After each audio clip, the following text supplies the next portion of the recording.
Casual Talk hari ini, Bapak Diki Kartikoyono, Kepala Departemen Kebijakan Sistem Pembayaran Bank Indonesia, Ibu Natalia Wanisabu, Eksekutif Vice President BCA, dan juga Ketua Komite Cyber Security Perbanas, Bapak Ono Purbo, akademisi dan pakar IT Indonesia, dan Ibu Iris Bella, influencer, Bapak Ibu Pimpinan Satuan Kerja di Bank Indonesia, Bapak Ibu Pimpinan dan Perwakilan Kementerian dan Lembaga, Bapak Ibu Perwakilan Asosiasi, khususnya Asosiasi Sistem Pembayaran Indonesia dan Asosiasi Fintech Indonesia, AFTEC, juga Bapak Ibu Industri Sistem Pembayaran Nasional, serta Bapak Ibu hadirin undangan yang berbahagia.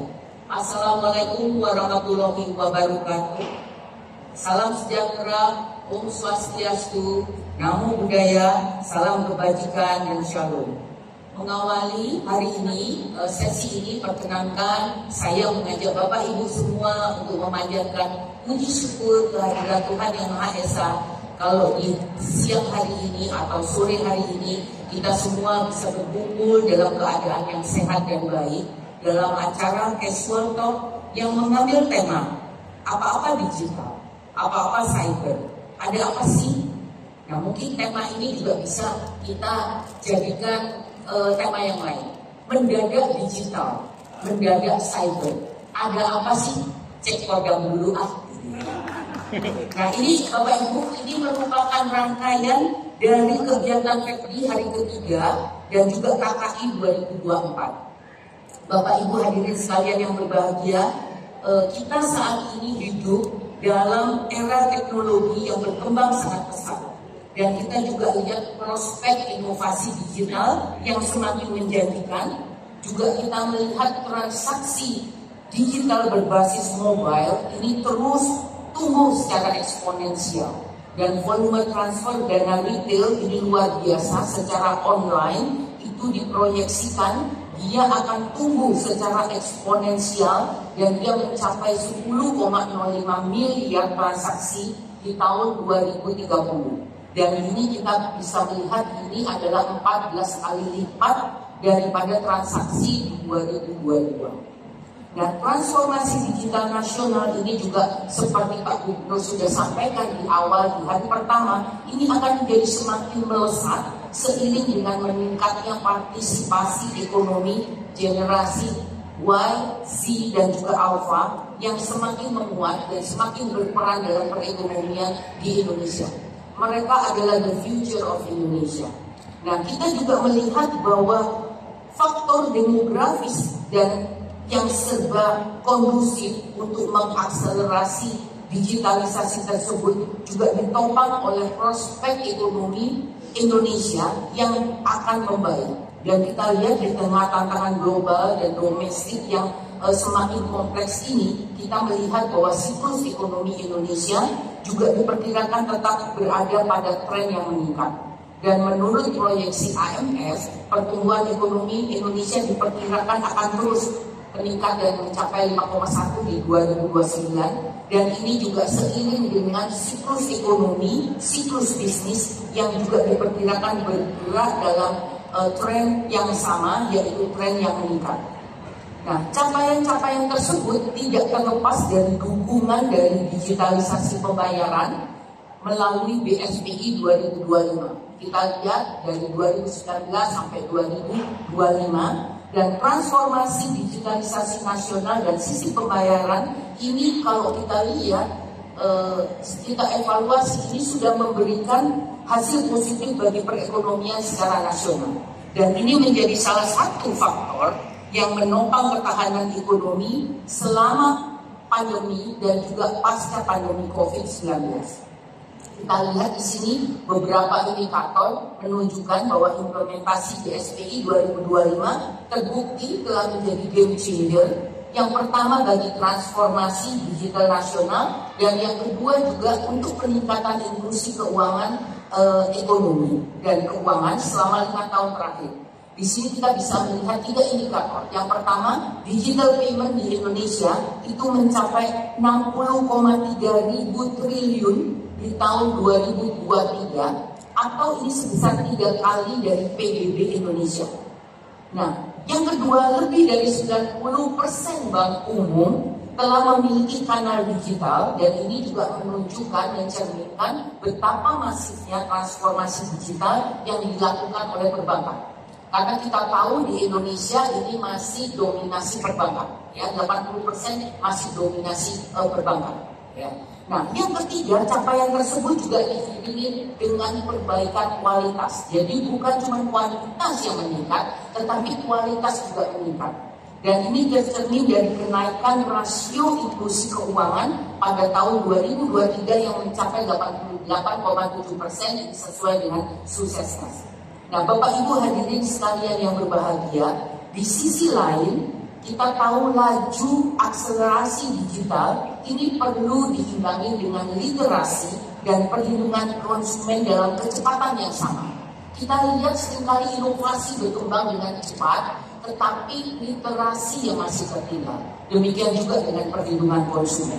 Kita lihat serangan cyber semakin tinggi dan terus menjadi perhatian utama seiring dengan kencangnya digitalisasi. Kejahatan dan insiden cyber juga semakin marak, dan ini sudah jelas-jelas menjadi ancaman yang nyata dan semakin berkembang. Kalau kita melihat data, kerugian global akibat tindakan kriminal online itu diperkirakan melonjak menjadi 23,84 triliun US dollar di tahun 2027, ini meningkat dari 8,44 miliar US dollar di tahun 2022. Nah, sementara di Indonesia kita lihat kasus fraud itu sendiri terkait dengan penggunaan kartu juga masih terus mendominasi.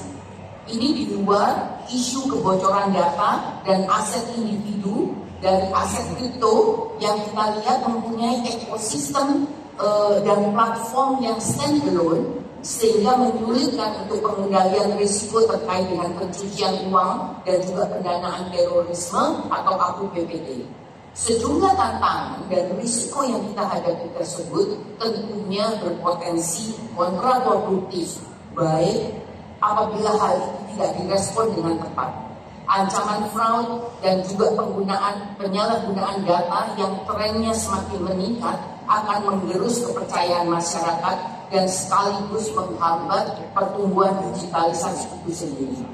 Bapak Ibu hadirin yang berbahagia, merespon berbagai tantangan ke depan, Bank Indonesia merumuskan kebijakan sistem pembayaran Indonesia ke depan dalam BSPI 2030 sebagai sebuah kelanjutan dari BSPI 2025. BSPI 2030 ini kita rancang untuk mengantisipasi dan merespon perkembangan teknologi dan inovasi teknologi pembayaran yang terus bergulir dengan cepat, khususnya pada sisi front end. Nah, kita lihat BSPI 2030 ini akan melanjutkan fondasi yang diletakkan untuk transformasi digital di sektor pembayaran yang sudah kita lakukan bersama-sama antara otoritas dengan industri, dengan akademisi dan juga dengan masyarakat dalam 5 tahun terakhir ini. Visi sistem pembayaran Indonesia kami pandang masih relevan. Visi yang sudah kita canangkan di tahun 2019 masih kita lihat ini masih relevan untuk menjadi fondasi bagi visi SPI 2030. Dan tentunya dengan takaran yang berbeda. Kita memberikan takaran yang lebih besar pada penguatan implementasi di visi ketiga dan visi keempat.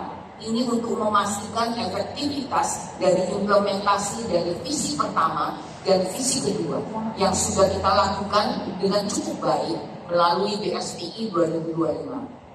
Bapak Ibu hadirin berbahagia, pada kesempatan kali ini saya ingin menggarisbawahi visi yang keempat dari BSPI 2030, yaitu keseimbangan antara inovasi dengan consumer protection, dan hal yang kedua antara integritas dan stabilitas, dan yang ketiga adalah persaingan usaha yang sehat. Sistem pembayaran kita tahu bahwa ini merupakan elemen pokok dari sistem keuangan yang efektivitasnya ditentukan dengan tingkat kepercayaan dari penggunanya. Ya, kalau penggunanya tidak percaya, maka dia tidak akan efektif digunakan. Tingkat kepercayaan pengguna ini sangat menentukan dan sangat ditentukan oleh kemampuan dari sistem pembayaran, termasuk para pelaku yang mengendalikan dan yang mengelola risiko. Risiko apa aja yang terkait di sini? Kita melihat risiko yang terkait dalam penyelenggaraan sistem pembayaran berada dalam spektrum yang sangat lebar. Ya, ini terkait dengan risiko operasional, risiko keuangan, dan risiko yang muncul akibat integritas dan transaksi yang rendah dan maupun perlindungan konsumen yang rendah. Visi keempat dari BSPI 2030 ini berupaya untuk mengatasi permasalahan tersebut. Laju inovasi digital yang berkembang sangat pesat perlu berjalan dalam situasi yang seimbang. Kita percuma kalau mendorong inovasinya saja, tetapi tidak memitigasi risiko yang melekat di sana. Kita tahu bahwa digitalisasi itu definitely memberikan manfaat yang besar. Tapi apalah artinya manfaat kalau ada risiko yang sangat besar yang tidak termitigasi di situ. Nah, kapasitas dan kapabilitas seluruh elemen di ekosistem sistem pembayaran, baik dalam itu mengelola dan mengendalikan risiko, baik itu memastikan integritas transaksi ekonomi keuangan, dan yang ketiga, perlindungan konsumen, ini perlu dipastikan ini berada dalam titik yang setara, yang seimbang. Karena kita tahu meningkatnya ancaman cyber ini menuntut kapasitas yang memadai bagi industri sistem pembayaran, baik yang besar maupun yang kecil, untuk mampu berinvestasi dalam mengelola risiko, dalam menyediakan infrastruktur yang semua ya, cepat, mudah, aman, dan handal. Ya. Nah, terlebih menimbang posisi Indonesia yang kini telah resmi menjadi anggota penuh dari FATF, maka perluasan akseptasi digital ini perlu diimbangi dengan literasi yang baik dan perlindungan konsumen yang memadai. Dalam konteks tersebut, kolaborasi antara Bank Indonesia dengan asosiasi dan industri menjadi kata kunci. Bank Indonesia selaku otoritas dan asosiasi serta industri sebagai penyedia layanan sistem pembayaran langsung kepada masyarakat perlu memilah dan memilih inovasi yang dapat diandalkan, serta yang kedua menyepakati bentuk-bentuk standar teknis yang perlu dikembangkan. Demikian juga dengan bentuk literasi digital yang akan dipilih dan juga perlindungan konsumen yang perlu dibangun, baik melalui pendekatan regulasi oleh otoritas maupun edukasi, sosialisasi, dan juga kampanye. Bapak Ibu hadirin yang berbahagia, perwujudan dari langkah-langkah konkret Bank Indonesia dalam memitigasi risiko tersebut akan tertuang dalam berbagai inisiatif Blueprint Sistem Pembayaran 2030, khususnya inisiatif infrastruktur, industri, dan juga inovasi. Pada inisiatif infrastruktur, kami memandang bahwa infrastruktur yang berdaya tahan diperlukan. Paling tidak, yang pertama untuk mengatasi lonjakan transaksi di masa depan.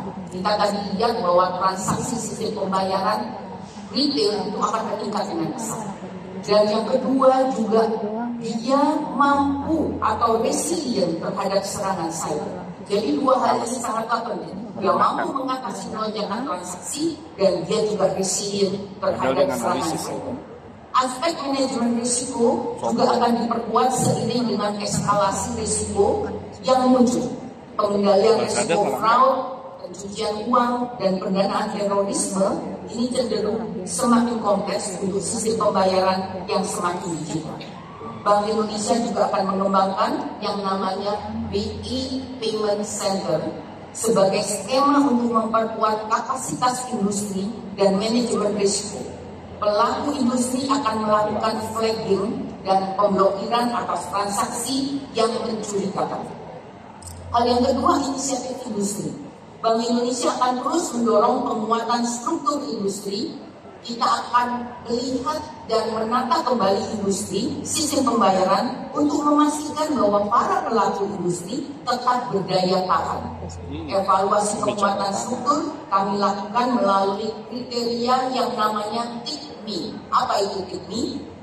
Teknologi, interkoneksi, kompetensi, manajemen risiko, dan infrastruktur teknologi yang berfokus pada aspek manajemen risiko yang kuat dan infrastruktur yang handal.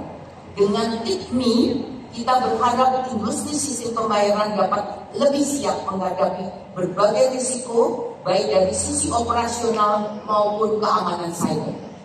Di sisi Bank Indonesia sendiri, kami juga mempersiapkan satu departemen khusus, yaitu Departemen Surveillance Sistem Pembayaran dan Perlindungan Konsumen. Ya, kami melihat bahwa ini sangat penting sehingga Departemen Kebijakan Sistem Pembayaran akan bekerja sama secara erat dengan Departemen Surveillance dan Sistem Pembayaran dan Perlindungan Konsumen. Nah, Bapak Ibu, untuk hal yang ketiga, kita melihat bahwa dari inisiatif inovasi akseptasi digital ini telah berjalan dan akan terus kita lanjutkan dan perkuat melalui program literasi digital. Dan strategi ini kita tempuh melalui program sosialisasi, edukasi, kampanye untuk mengakselerasi adopsi yang seimbang. Tadi bagaimana menyeimbangkan antara inovasi dengan manajemen risiko dan perlindungan konsumen khususnya di sisi pengguna.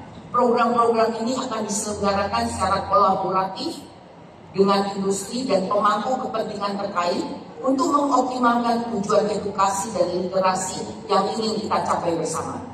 Penguatan manajemen risiko pengguna juga turut diperkuat melalui pengembangan inovasi ekonomi dan keuangan digital, termasuk diantaranya melalui Bank Indonesia BIDIK, ya, Innovation Center, Bank Indonesia Innovation Center yang akan kita bentuk, lalu dengan melalui hackathon yang akan terus kita laksanakan setiap tahunnya. Sementara itu perlindungan konsumen tentunya akan kita perluas melalui kerangka regulasi dan perancangan mekanisme yang dapat menjembatani kebutuhan seluruh elemen, baik itu masyarakat, dunia usaha maupun pelaku industri ekspor. Bapak Ibu hadirin yang berbahagia, pada sesi casual talk nanti kita akan menyaksikan bagaimana keterhubungan antara otoritas, industri, akademisi, dan masyarakat dalam mendukung perkembangan inovasi dan digitalisasi sistem pembayaran. Sesi tadi akan mengangkat apa-apa digital, apa-apa cyber, ada apa sih? Dan ini bertujuan untuk menggali lebih dalam mengenai dinamika inovasi dan tantangan di era digital. Diskusi ini akan menyoroti peran kolaboratif berbagai pihak, termasuk regulator, industri, akademisi, konsumen dalam menciptakan ekosistem pembayaran yang aman, efisien, dan inklusif. Melalui kolaborasi ini, kami mengharapkan dapat teridentifikasi peluang baru serta mengatasi tantangan yang muncul sehingga inovasi dapat berjalan seiring dengan manajemen risiko dan perlindungan konsumen yang memadai. Sebagai penutup, Bapak Ibu sekalian, izinkan saya meng-quote satu quote, dan ini sudah sering kita dengar. Mereka mengatakan, "It takes 20 years to build a reputation and trust, but a few minutes of cyber incident to ruin and sometimes forever to repair, or it takes years to heal." Ya, Bapak Ibu, oleh karena itu mari kita bekerja sama untuk mewujudkan ekosistem sistem pembayaran nasional yang berintegritas, dan kita tentu tidak ingin akselerasi digital sistem pembayaran yang sudah baik dan sudah menjadi referensi dari berbagai bank sentral di negara tetangga, melihat bagaimana sistem pembayaran digital di Indonesia berkembang dengan pesat dan transformasi yang terjadi di Indonesia yang menjadi rujukan mereka yang sudah sama-sama kita bangun sejauh ini hancur hanya karena ancaman cyber yang tidak bisa kita antisipasi dengan baik. Oleh karena itu Bapak Ibu, seperti dikatakan, trust has to be earned. The essence of trust building is to emphasize the similarity between you and the customer. So let's keeping and building and increasing the trust together. Terima kasih.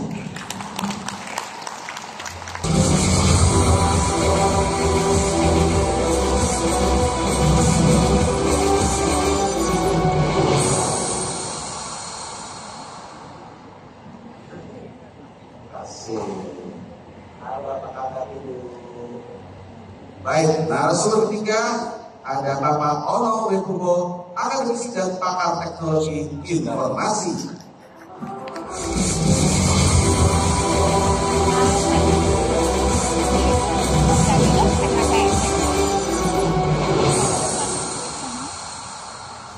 Bebas.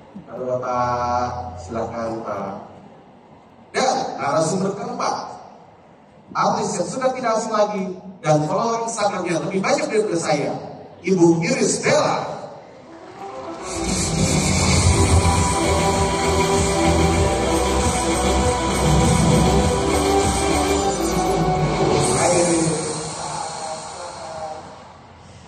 Oke. Makasih loh, Iya. followersnya. Ya boleh follow juga loh. Saya di sini mau pansus juga sekalian loh. Apa coba? Oke, terima kasih semua bapak-bapak ibu narasumber sore hari ini. Nah, sekarang untuk yang pertama nih Pak, karena di panggilan pertama Pak nih, Pak Diki, saya mau tanya Pak. Astaga, itu bahasa sesuatu. Sistemnya kayaknya ini yang bikin namanya juga lagi Ada Pak, pakai bahasa Indonesia aja Pak. Tapi ya Pak, ini benar sih. Tapi intisarinya saya setahu sekali nih Pak. Pada dasarnya tadi kayak jalan ya Pak, ada DSPI ya Pak ya. Nah DSPI 2030 Pak, yang tadi sudah dipaparkan oleh Ibu Fili. Dan ini juga saya menyebutnya secara optimis juga Pak, karena saya sebagai pengguna jasa keuangan di Indonesia gitu, ada rasa keamanan lebih gitu Pak. Karena dari sebelum ini pasti lah, ya. Ada fraud, ada ini, ada itu, dan segala macam, bikin deg-degan Pak. Nah, kalau dari diri sendiri Pak, untuk langkah-langkah strategis pertama ini apa yang bakal dilakukan Pak? Yang sesuai timeline menyambut DSPI 2020. Terima kasih Mas Denis untuk kesempatannya, yang terhormat Ibu Fili, yang kami hormati semua hadirin yang sore hari ini hadir. Karena judul kita kan casual talk ya Mas ya. Ya. Jadi kita boleh casual juga ya. Malam minggu gitu loh. Iya dong. Jadi agak santai sedikit. Santainya Bank Indonesia pasti bikin pusing. Tapi mudah-mudahan nanti bisa membantu Bapak Ibu sekalian untuk memahami bagaimana sistem pembayaran Indonesia. Yang disampaikan Bu Fili tadi bahwa kita perlu menyeimbangkan pertumbuhan dengan upaya untuk menjaga stabilitas, memitigasi risiko, perlindungan konsumen. Nah ini tujuan dari casual talk kita sebenarnya menjelaskan bagaimana sih detail atau kemudian bagaimana cara tadi memitigasi risiko dan perlindungan konsumen kita ketika semuanya sudah digital. Real time transaction bisa real time fraud.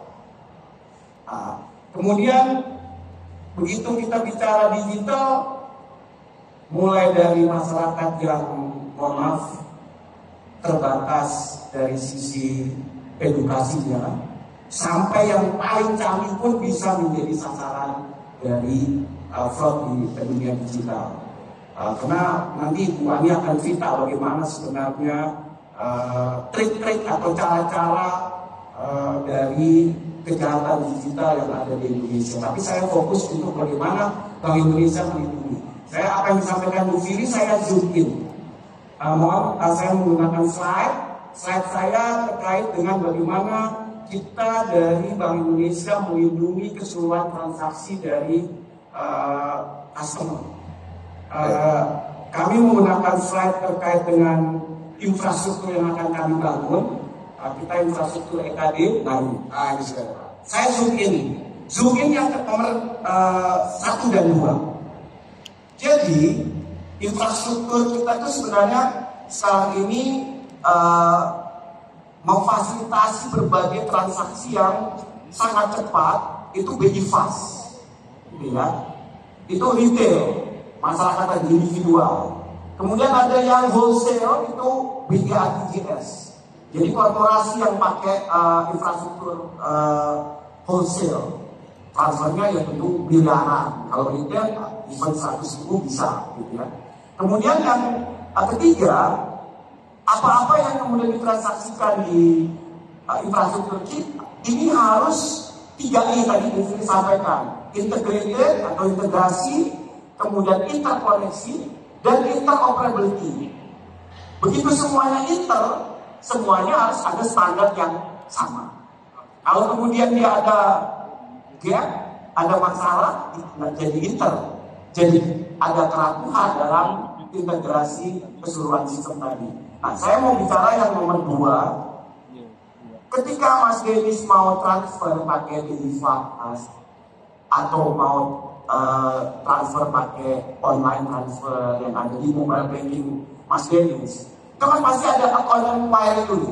Account inquiry itu mau transfer ke siapa? Gitu. Nah, besok-besok ketika pertanyaan ini dikirim, kita akan ganti dengan proses yang sifatnya menguji. Jadi sebelum transaksinya nanti disampaikan kepada transaksi penanya, kita uji dulu. Gitu. Caranya adalah semua PJB, kita nyebutnya penyedia jasa pembayaran atau bank maupun non-bank, itu sharing data terkait dengan fraud. Ada fraud account, ada mungkin blacklistnya, itu sharing dengan kita. Begitu sharing dengan otoritas, kami langsung menyebarkan kepada seluruh pelaku. Jadi kalau Mas Denis mau dari misalnya contoh banknya BCA mau transfer ke Bank Niaga, misalnya CIMB Niaga. Nah, kalau cuma hanya BCA yang bisa namanya mengawal atau melindungi cuma datanya BCA. Tapi kalau sudah seluruh sistem transaksinya Mas Denis ke CIMB Niaga juga bisa terlindungi. CIMB Niaga juga bilang, oh ini nasabah yang di CIMB Niaga katakan berpotensi fraud. Atau kemudian masuk blacklist. Kalau sekarang kita nggak trade, kita nggak semua exchange, yang bisa mencegah transaksi cuma BCA. Tapi kalau kita kumpulkan semua datanya, seluruh ekosistem akan terlindungi. Nah, kita nyebutnya nanti adalah data exchange platform, fraud detection system di awal, gitu ya. Karena waktu mungkin saya nggak lama-lama, di awal seperti itu, mencegah transaksinya dulu terjadi. Begitu nanti misalnya sudah ada di blacklist, transaksi tersebut bisa langsung diblok, gitu, supaya tidak terjadi kejahatannya. Nah, itu yang kita sebut fraud detection system. Kami lanjut lagi untuk yang kedua, tadi disampaikan oleh Bu Fili.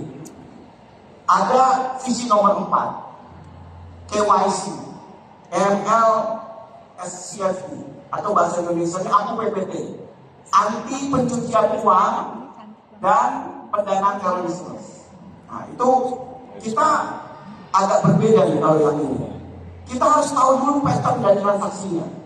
Jadi kalau misalnya Mas Denis itu kirim kepada sebuah account yang transaksinya mungkin mencurigakan, profilnya, mohon maaf, profilnya UMKM, tapi transaksinya 1 miliar, 2 miliar, cepat transaksinya.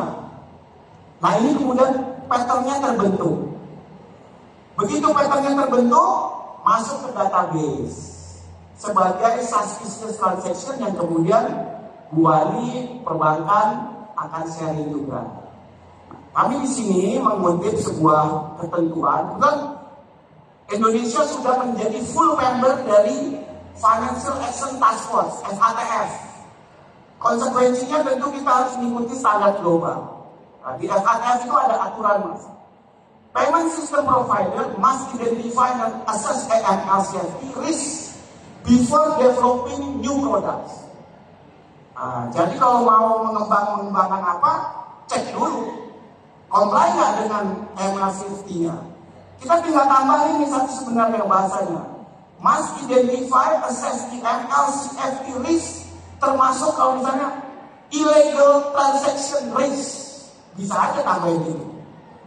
Nah, bisa seperti itu, kita bisa kemudian membatasi transaksi-transaksi tersebut.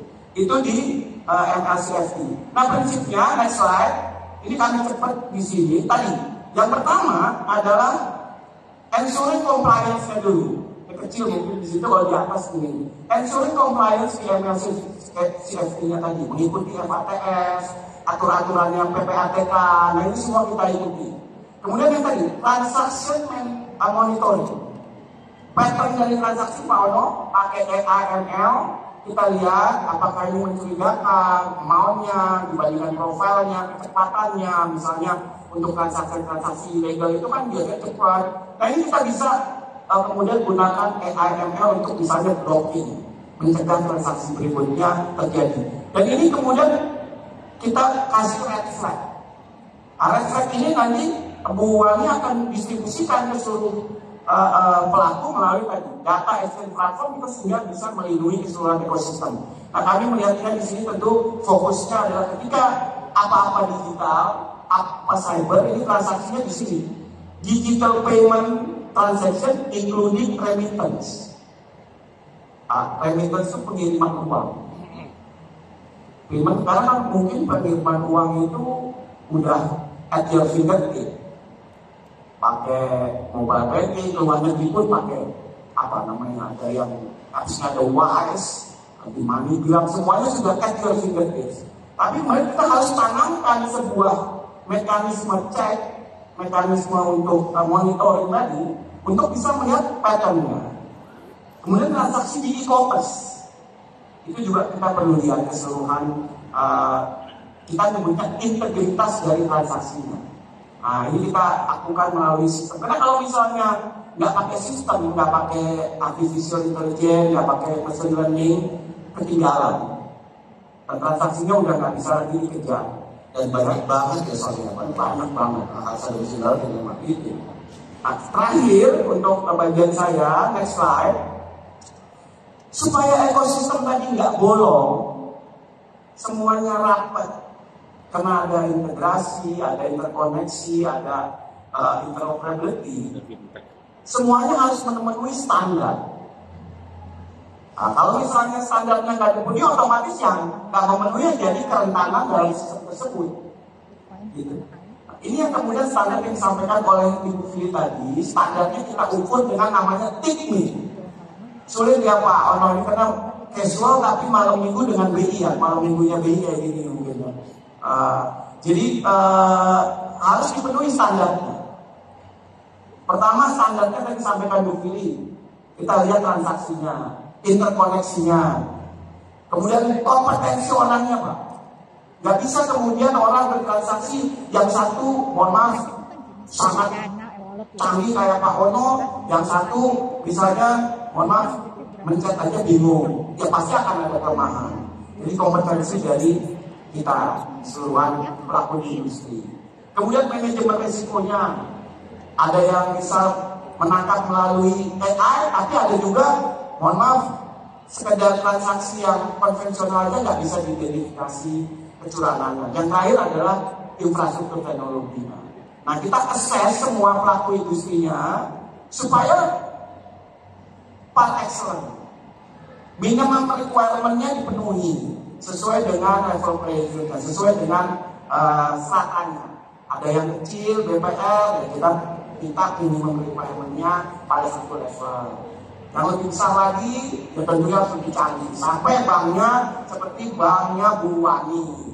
Harus siap dengan dampaknya sistem yang global. Mungkin saya stop sampai di situ. Itu caranya kita 5 tahun ke depan melindungi keseluruhan kepentingan masyarakat melalui perlindungan konsumen. Wah, Terima kasih.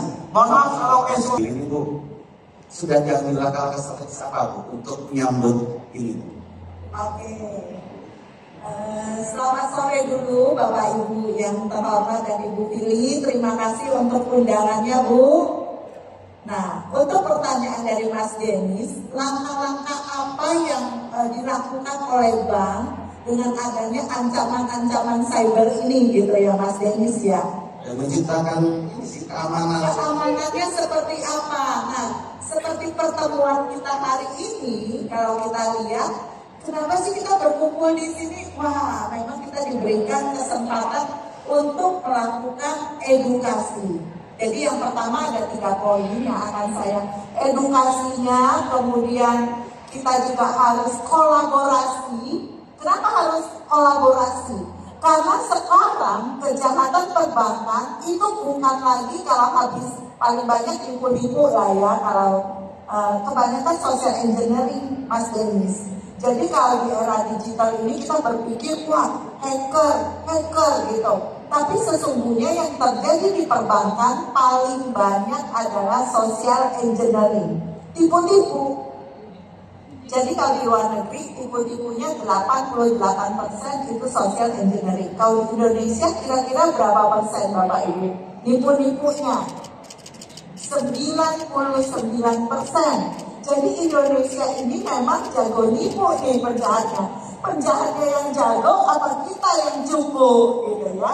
Nah, nipu-nipunya seperti itu. Jadi kita harus melakukan kolaborasi karena sekarang kalau nipu kita, rekening kita di bank, penjahatnya tidak lagi transfer misalnya ke BCA.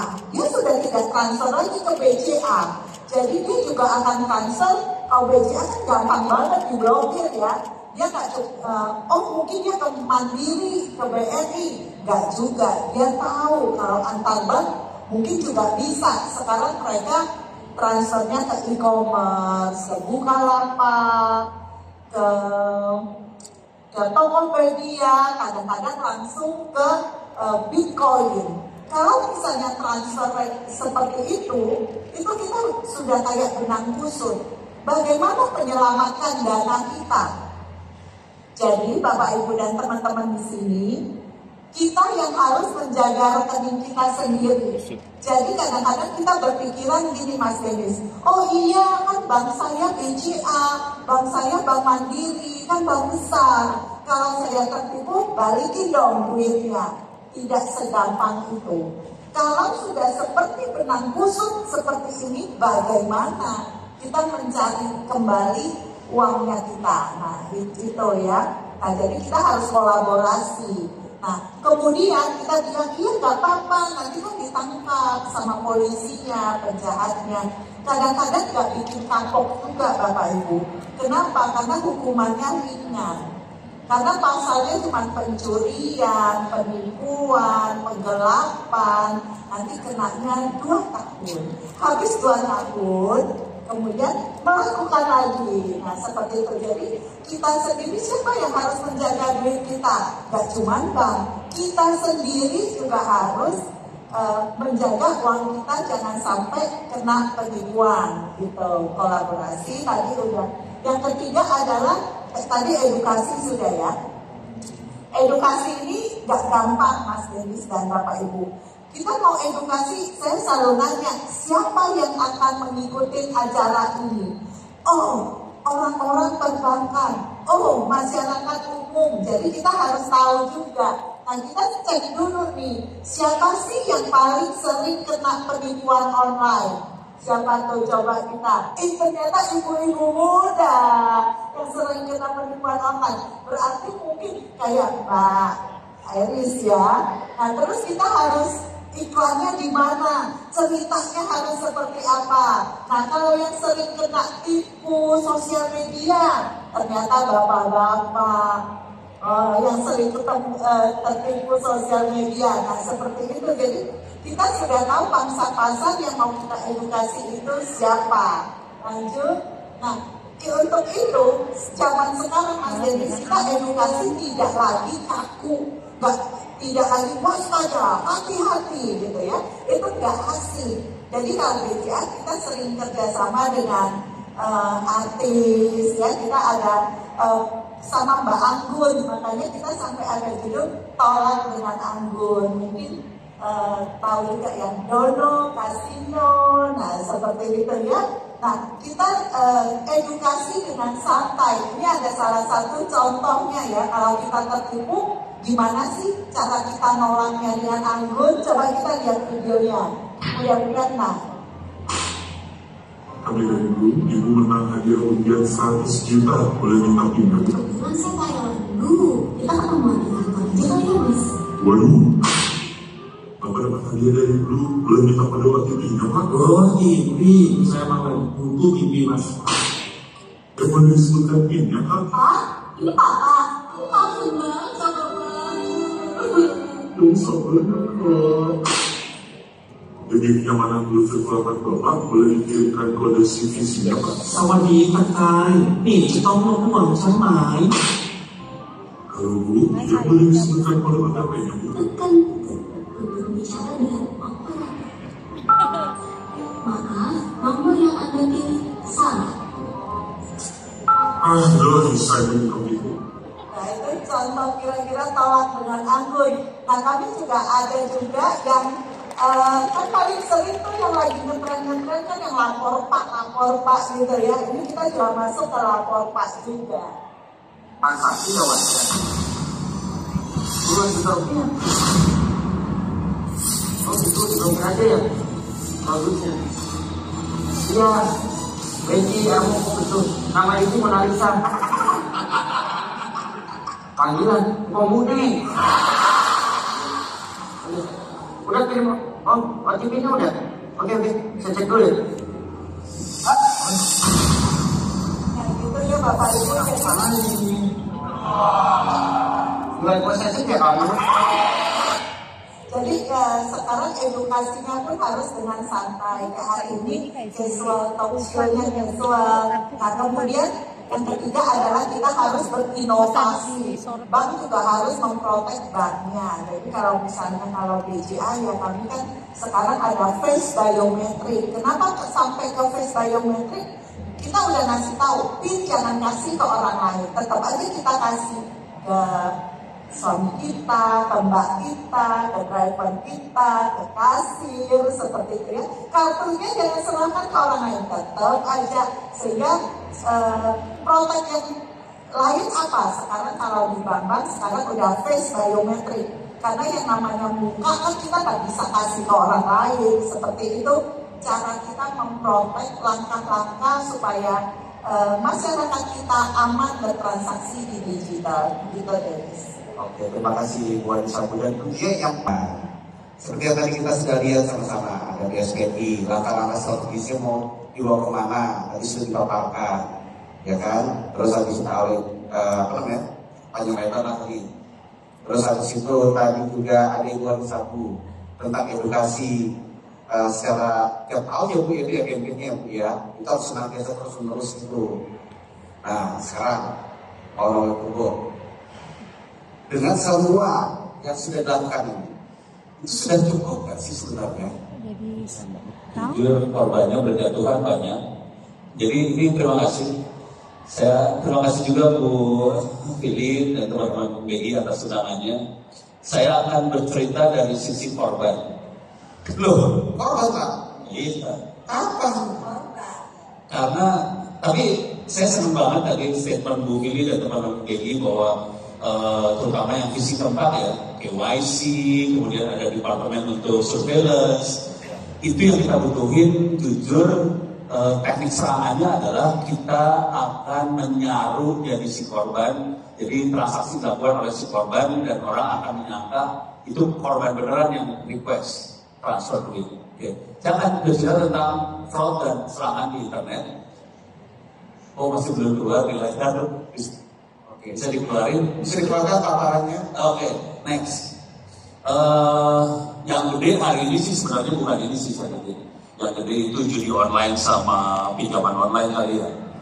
Sampai mungkin ratusan triliun hari ini.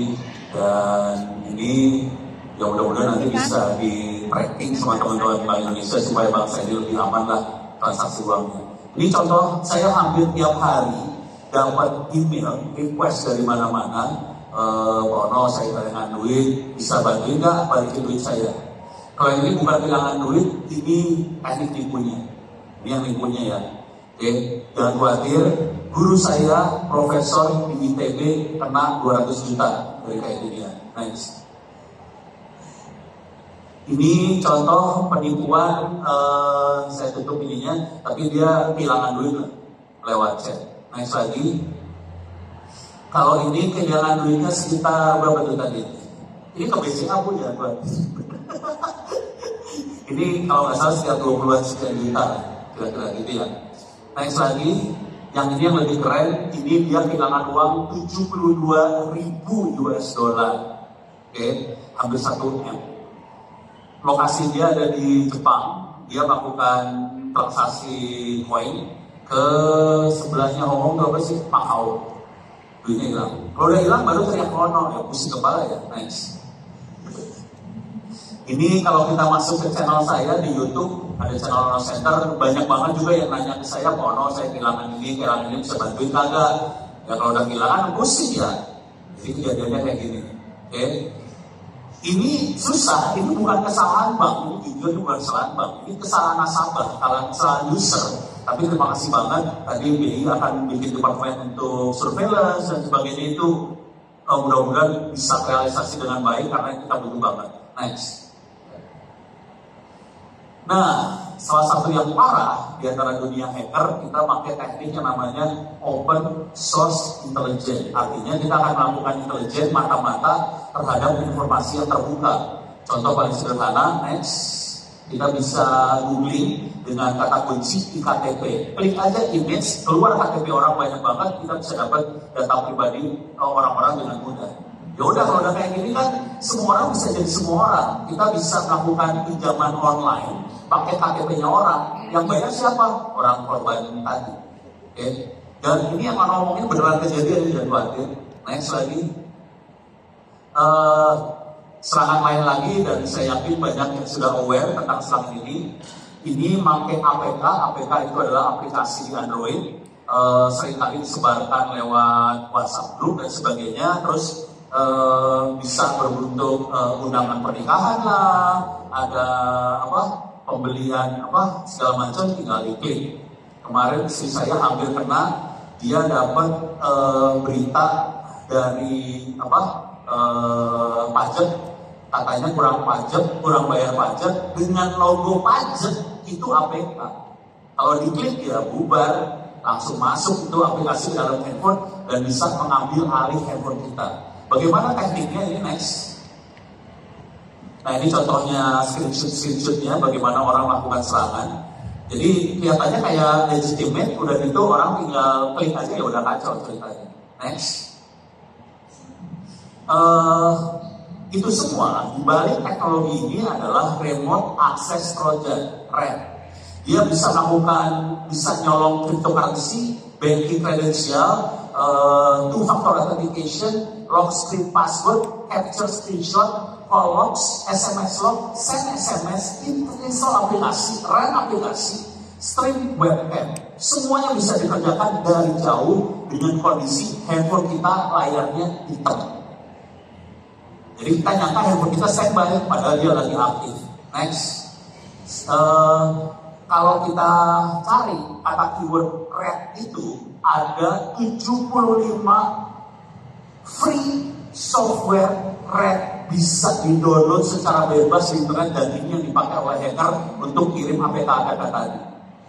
Kalau sampai itu APK masuk ke handphone akan diambil alih dan dia bisa pura-pura jadi kita, dia melakukan transaksi ke bank. Bank akan menyangka yang melakukan transaksi adalah orang tadi, padahal bukan. Hackernya dari jauh ambil alih handphone. Next. Kita kalau melakukan serangan, kita pakai sistem operasi yang seperti ini. Contohnya ini adalah Kali Linux. Next. Software yang kita pakai, salah satu software favorit yang kita pakai namanya Metasploit Framework. Next. Waktu kita mau bungkus APK-nya supaya kita bisa melakukan serangan tanpa ketahuan, kita pakai MSF Venom. Terus kalau kita lihat di bawah itu ada .apk. .apk itu .apk yang baik. Misalnya kalau kurang ajar, saya ambil aja .apk dari bank mana, kemudian saya bungkus dengan trojan ini, kita sebarin di internet. Misalnya kalimatnya gini misalnya, Anda dapat hadiah, selamat, silahkan diklik program ini. Orang kan klik loh, orang-orang dapat hadiah diklik, padahal itu trojan masuk dan dia akan ambil alih handphone kita. Next. Kalau sampai berhasil diambil alih, kita bisa kirim perintah-perintah seperti ini, kita bisa geolocate, tahu handphonenya di mana, down SMS, send SMS, webcam list, kita lihat webcam dan sebagainya. Dengan kondisi handphone layar hitam, nggak masalah. Kita langsung komunikasi sama handphonenya. Next. Ciri khas handphone yang jadi korban, ada aktivitas lalu layar warna hitam, handphone panas, lemot, baterai cepat habis. Solusinya gampang sih sebenarnya, factory reset, tapi jangan restore aplikasi. Kalau restore aplikasi, si aplikasi jahatnya ikut masuk. Beres? Next. Nah sekarang mitigasinya, 1, jangan pernah percaya sesuatu yang too good to be true. Jangan pernah dikit, jangan kepo, jangan klik sembarangan. Selalu jangan allow install APK kalau dia bukan dari Play Store ya. Yang lain lagi adalah jangan posting hal-hal yang pribadi. Selalu cross check. Misalnya tadi ada hadiah dari misalnya dari BCA, cross check ke BCA, benar saya dapat hadiah. Itu selalu cross check. Kalau ada orang minta duit, cross check orangnya, serius lo kekurangan duit, cross check. Oke? Terima kasih banyak. Mudah-mudahan ini bisa jadi masukan buat kita semua. Jujur, kalau kita laporin ke polisi hari ini agak percuma karena polisi kita overload banget. Sebagai contoh aja ya, Polda Metro yang mampu menangani seperti ini cuma 3 orang. 1 Polda Metro Jaya. Bayangin, di Jakarta ada berapa juta manusia, yang korban ada berapa? Jadi kalau saya cenderungnya, saya terima kasih Bu Fili sudah dan teman-teman Bank Indonesia sudah inisiatif. Tadi yang misi keempat juga ada departemen untuk surveillance dan sebagainya. Mudah-mudahan teman-teman di polisi juga bisa ditingkatkan kemampuannya. Dan yang terakhir ini sebenarnya saya lebih ke arah masyarakat, tolong tingkatkan kemampuan bela dirinya. Karena dunia internet bukan dunia yang baik-baik, banyak orang jahat juga di sana. Mudah-mudahan bisa bermanfaat. Terima kasih banyak, saya kembalikan pada Mas Denis. Terima kasih Pak Ono. Terima kasih sudah tahu kisi-kisinya ya. Yang ini sama yang Pak Ono ceritain gitu ya. Jadi serem ya Pak ya? Jadi serem. Serem juga ya. Ya iyalah, apalagi di dunia kita tuh benar-benar banyak yang mencoba-coba kan. Betul. Terus tambah lagi tadi, open source apa tadi Pak yang informasi itu ya? Open source intelligence. Itu dia. Untuk public figure itu paling banyak. Iya, jadi secara hukum kali ya Pak ya. Iya. Oke lah, hari ini saya akan mengganti nama ibu kandung saya. Oke. Balik lagi ke Pak Ono. Pak, saya mau nanya nih Pak. Ini kan tadi beberapa modus-modusnya kan Pak. Sekarang tadi dari itu nggak terlihat ada AI Pak. AI. Sekarang tuh fraudnya udah mulai masuk ke ranah-ranah AI gitu nggak Pak? AI, deepfake atau apa? Pakai deepfake. Pakai deepfake ya? Jujur saya pernah nyoba sih, saya coba suara saya jadi Pak Jokowi bisa. Itu softwarenya fake semua sih.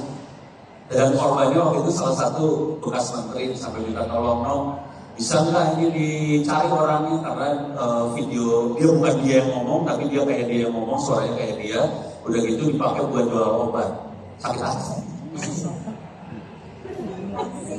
Iya, yang harus gitu kan.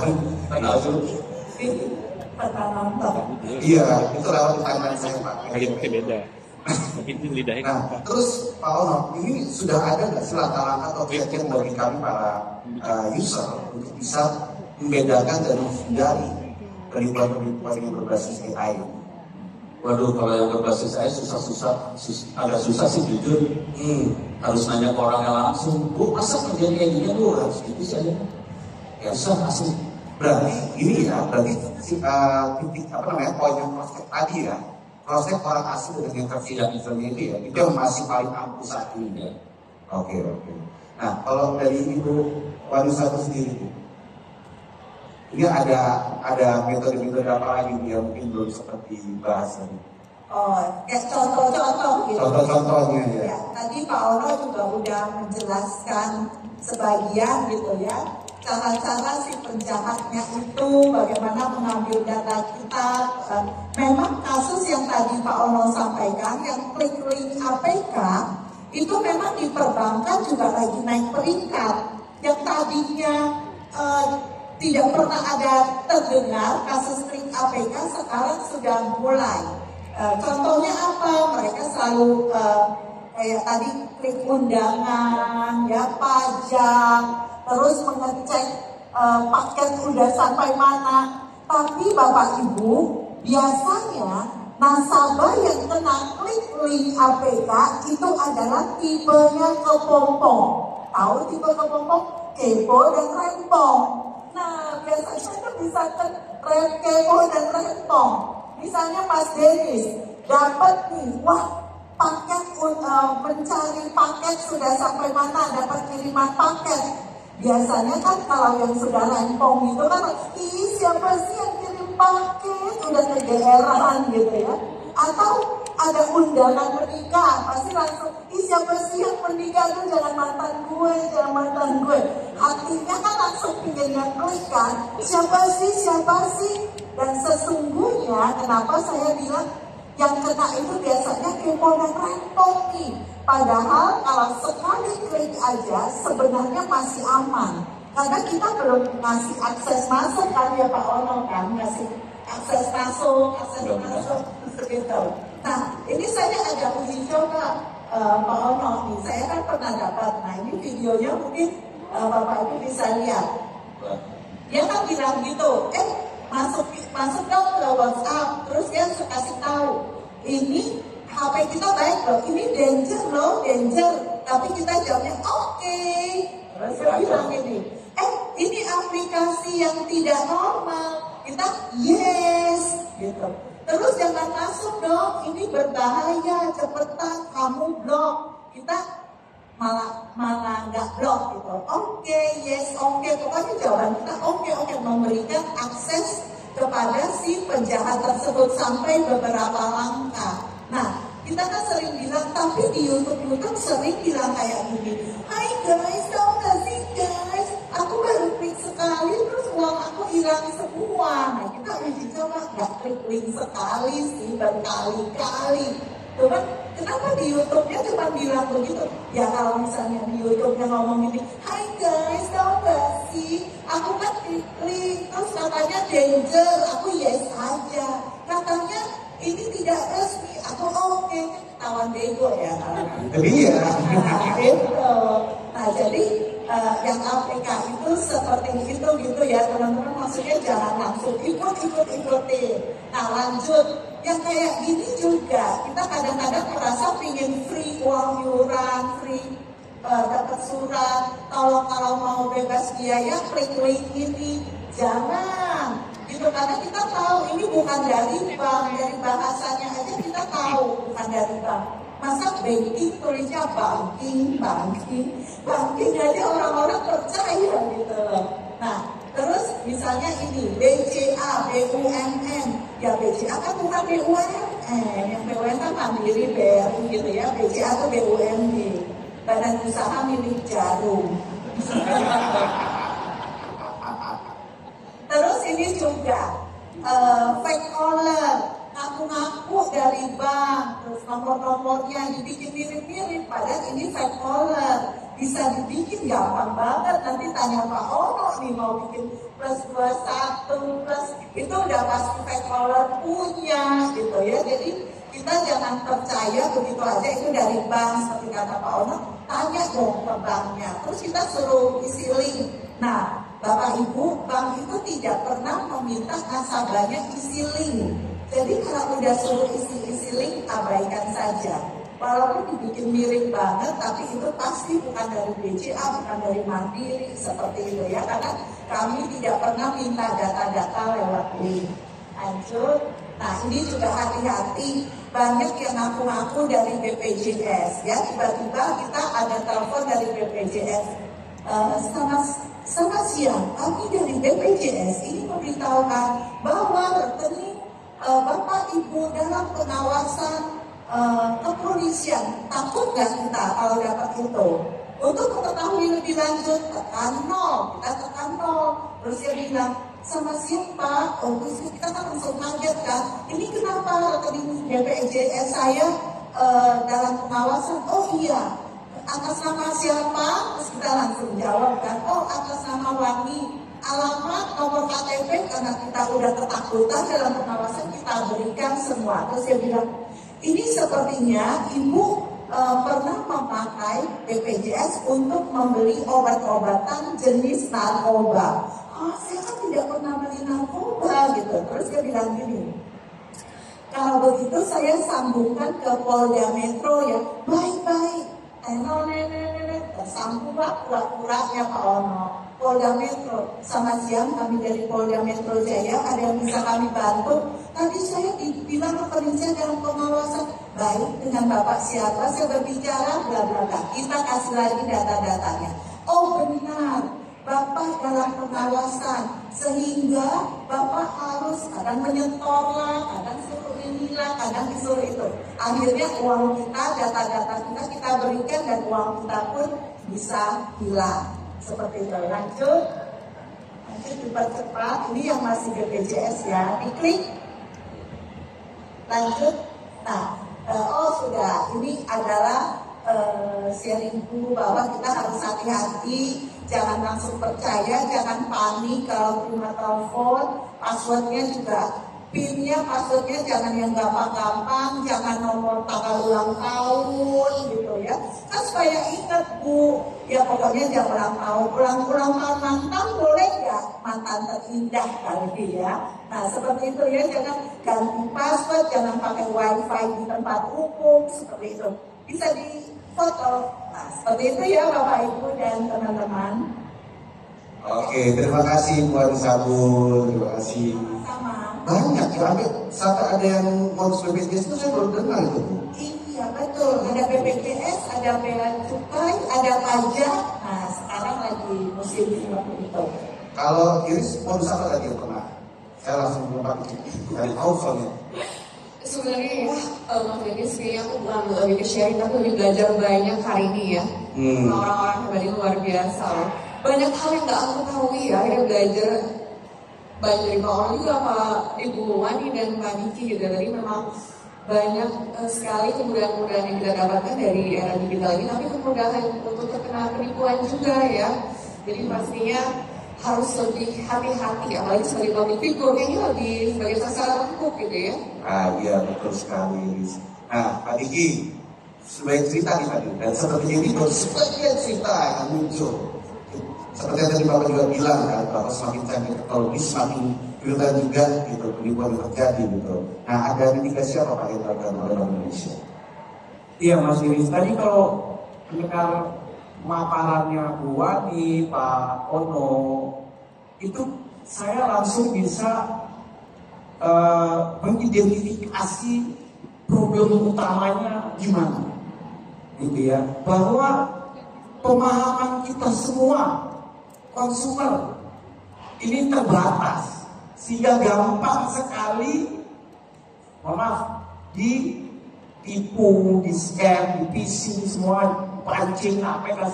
Nah, artinya acara seperti kita ini sekarang untuk edukasi, literasi, kemudian juga sosialisasi ini kunci ya Bu ya.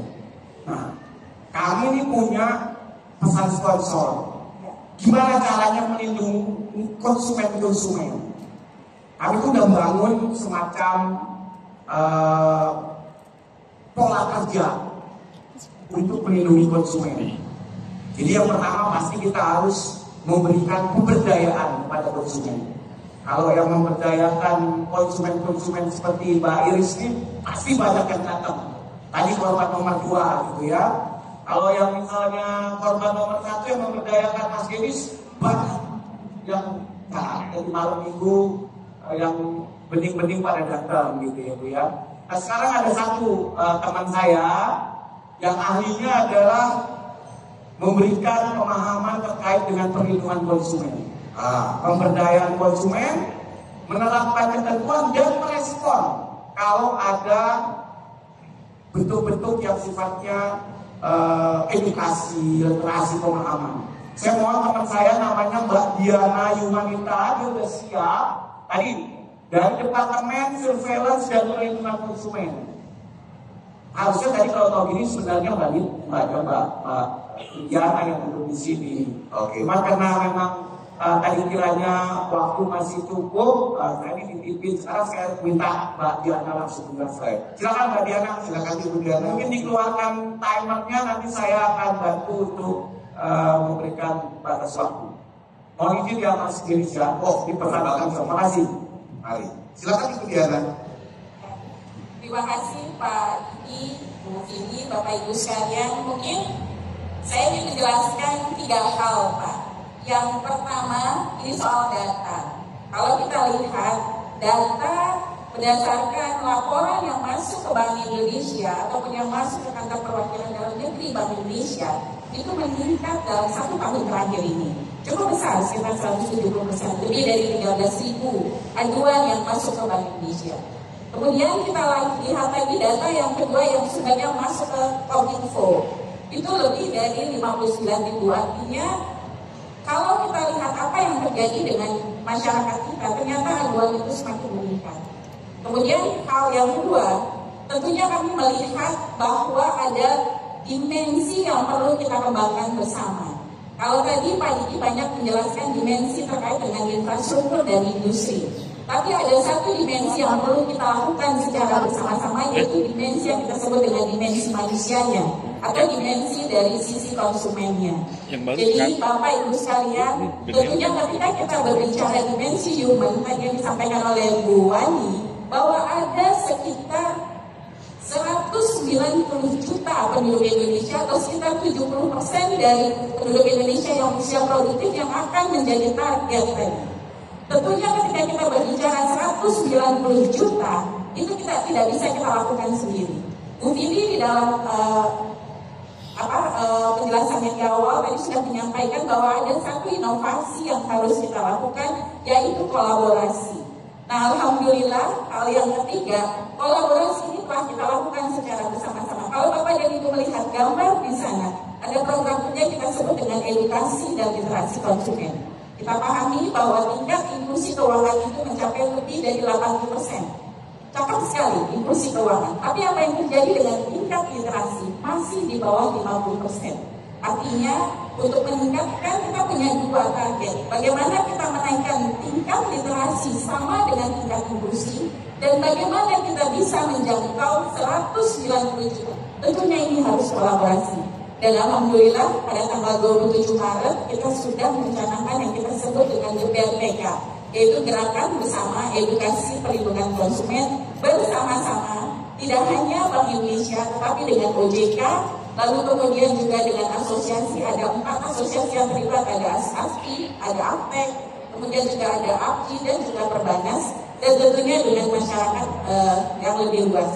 Mungkin itu yang bisa kami tambahkan. Jadi kami berharap bahwa kolaborasi yang kemudian kita wujudkan dalam satu bentuk kampanye edukasi, dalam satu tema, dalam satu pesan, dan disampaikan dengan berbagai macam kanal-kanal media sosial dengan target masyarakat yang lebih luas, tidak hanya dari yang tua, tetapi juga sampai yang muda, sampai dengan generasi Z bersama-sama dengan asosiasi. Ini itu tadi yang bisa kami tambahkan. Terima kasih. Terima kasih Bu Diana. Terima kasih Mbak Diana. Saja. Tepuk tangan untuk Mbak Diana. Sinergi dan kolaborasi. Nah, Mbak Wani, kemudian Pak Ono, Mbak Iris membuktikan bahwa kita udah kolaborasi. Mas Iris juga. Saya kembalikan ke Mas Iris. wah ini dia yang ditunggu-tunggu karena memang ini PR bersama ya ternyata ya. Ya memang di sini kita bisa melihat ada dari sebagai bank sentral dan juga ada penyedia jasa keuangan juga, itu juga sebagai salah satu digital juga yang menjalankan semua ini.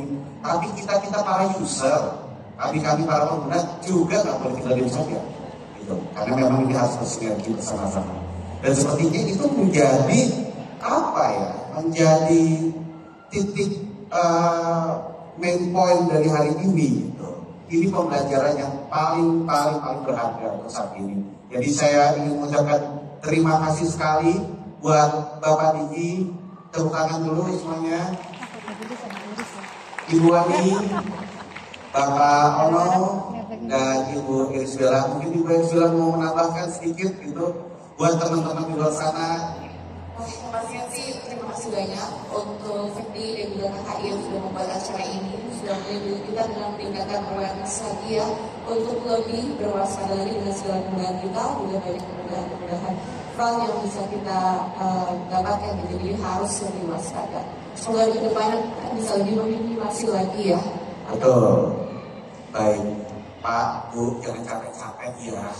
Kita butuh banget insight dari Bapak-Bapak Ibu sekalian. Semua yang ada di sini juga gitu. Kalau misalkan ketemu sama orang-orang seperti saya di luar sana yang mungkin masih terlalu polos, kami ini tolong kasih tahu kami. Dan kasih tahunya kasih aja. Casual aja. Baik, saya dan saya Suara undur diri dan kami akan balik lagi kepada MC. Terima kasih. Bila berikan tepuk tangan.